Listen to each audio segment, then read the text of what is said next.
We were asked to read a signature poem to end with. I'm not sure this is a signature poem, but it's a poem of mine I guess I'd like to leave you with. And it's kind of an odd poem in that the interpretation is really sort of left open to the reader. But because you don't have it in front of your eyes and can only hear it, I'll give you a way of taking it, and then you can just reject my suggested way of taking it if you'd like to. I'll give you a way of taking it by telling you that it was written when I had two very disparate thoughts in my mind at the same time.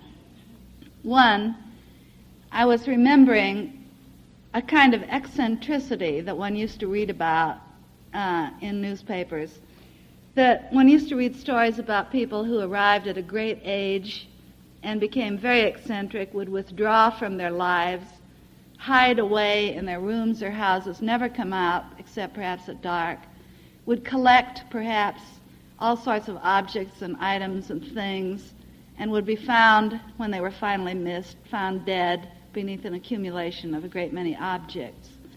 That is one kind of eccentricity, obviously.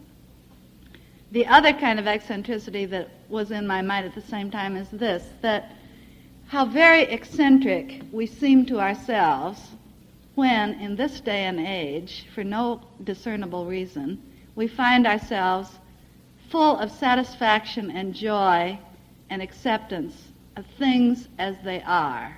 That is, we find ourselves able to love the world as it is.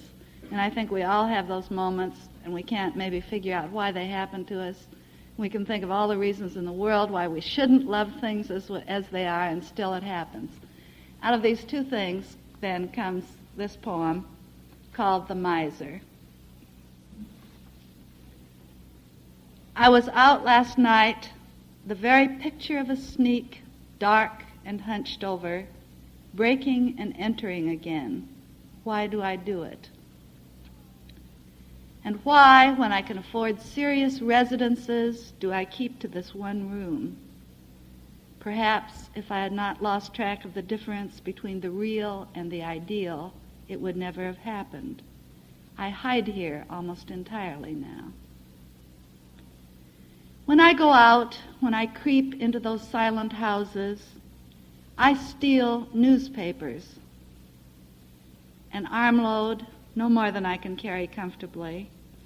Sometimes they're already tied up on the side porch or by the kitchen stove. Nobody misses them. They think each other or the maid has carried them out to the street. They say there is something intractable out there, the law, the right to privacy, the world. In the days when my obsession was only a wound-up toy squeaking and jabbering in my chest, I could have believed them. I sit by the window today. There is very little space left now, though I have left corridors to walk through so I won't lose touch. Holding my latest on my lap, handling them, fondling them, taking in every column. They are becoming more and more precious. My delusion grows and spreads. Lately, it seems to me as I read of murders, wars, bankruptcies, jackpot winnings, the news is written in that perfect style of someone speaking to the one who knows and loves him. Long before they miss me, I think, the room will be perfectly solid.